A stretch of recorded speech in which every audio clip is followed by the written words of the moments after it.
बोलता हूँ कि मेरे को ये एक चीज़ में अचंभा होता है कि ठीक है, ऑफिसर्स जब फौज छोड़ के बाहर आते हैं तो ऑफिसर्स के लिए बहुत अपॉर्चुनिटी होती है, क्योंकि they are also articulate, good communicators, exposure is more. But मैं ये हमेशा हैरानी होती है मेरे को कि जो जवान एक टैंक को खोल के जोड़ सकता है, जो जवान थर्ड जनरेशन मिसाइल फायर कर सकता है, जो जवान को आप हिंदुस्तान को रिप्रेजेंट करते हुए यूएन मिशन में भेजते हैं, जो जवान को आप इंडिया की न्यूक्लियर एसेट्स हैंडल करने की जिम्मेवारी देते हैं, उस जवान को सर्विस के बाद आप सिर्फ एक होटल के बाहर एक सिक्योरिटी गार्ड की नौकरी दे रहे हैं। उस जवान में इतनी कैपेबिलिटी है, वो इतना कुछ कर सकता है, उसको लेवरेज करने की बजाय उसको एक सिंपल सिक्योरिटी गार्ड की नौकरी देना मेरे हिसाब से नेशनल वेस्टेज है।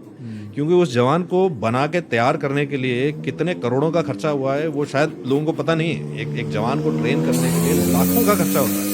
फिजिकल फिटनेस, मेंटल रोबस्टनेस, हथियार की training, team working, engineering, signal, communication, ये सब सीखने के बाद वो एक सोल्जर बनता है। ये सारी सिखलाई जो है ये आपके और मेरे टैक्स पेयर मनी से हो रही है।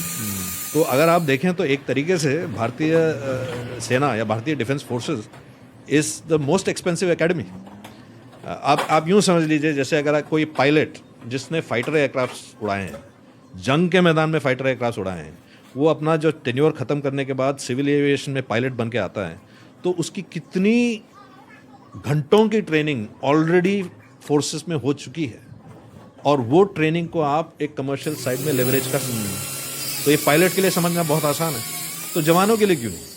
जो जवान ने हवलदार के तौर पे 10 लोगों को संभाला है, एक जेसीओ के तौर पे एक 40 लोगों को संभाला है, कंपनी का 2IC रहा है, मतलब 180 लोगों को संभाला, उसका एडमिनिस्ट्रेशन देखा है, उसने सिग्नल इक्विपमेंट हैंडल किया हुआ है, करोड़ों के इक्विपमेंट टैंक हैंडल किए हुए हैं, मिसाइल्स फायर करे हुए हैं। इन सब जो कैपेबिलिटी को अगर हमने ठीक से लेवरेज किया तो मेरे हिसाब से एवरी ईयर 50,000 लोग निकलते हैं फौज में से। ये 50,000 लोग सिर्फ अपनी टेक्नोलॉजी नहीं लेके आ रहे, ये ऑर्गेनाइजेशनल कैपेबिलिटी लेके आ रहे हैं, ये एक्सपोजर लेके आ रहे हैं।